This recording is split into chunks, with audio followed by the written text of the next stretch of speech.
Hi everyone, I'm Dr. Dave.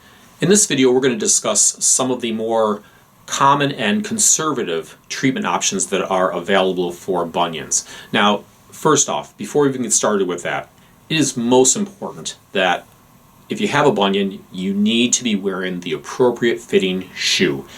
If you're not wearing the appropriate fitting shoe, you are going to struggle with bunions forever.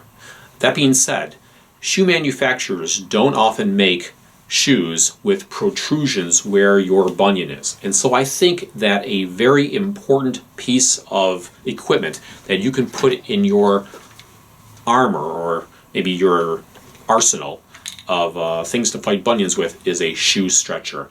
Now, this is a shoe stretcher that I really like. First off, it is made of aromatic cedar, so it smells good and it helps to wick the moisture out of your shoe. Second, it's made for different length shoes, and you can just adjust the length of the shoe stretcher using this screw.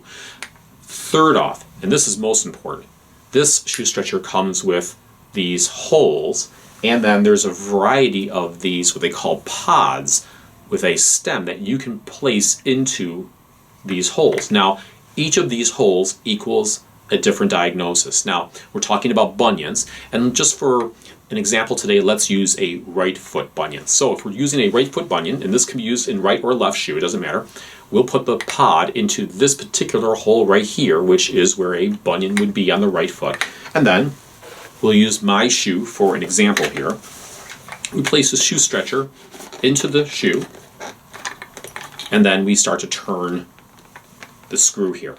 Now, when we turn the screw, what's going to happen is that area where the bunion is going to start to push out because the pod is pushing up against the leather. So you just keep cranking until you get a nice protrusion, and just doing it maybe 7 or 8 times, I've got a good ½ inch at least that it's sticking out there. Now, you may need to leave this in place for a few days or maybe a week, but over time the leather will stay like this. Now, you've got to remember, this is only going to work on a leather shoe. It's not going to work on canvas. It's not going to work on plastic.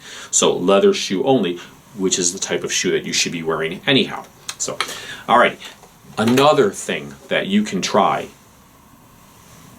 is a bunion shield. Now, a lot of people have bunions that are so bad that it's hard enough to get their foot into their shoe, let alone stuff something up against their bunion and then try to get that in as well.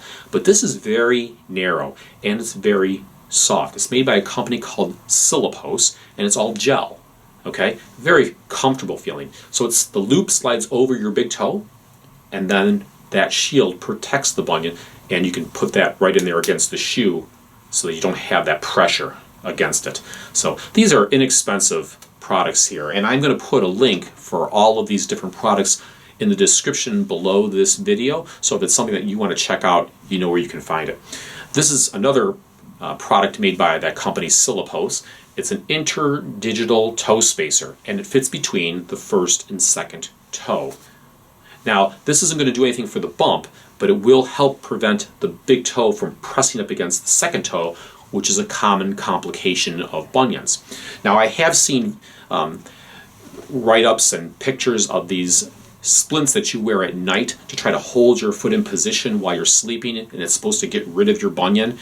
I have never had success with that, just because, again, remember, you're dealing with bone, and you're not going to be able to bend bone back. It just doesn't work that way. So I would advise caution if you're considering one of those night splints for bunions.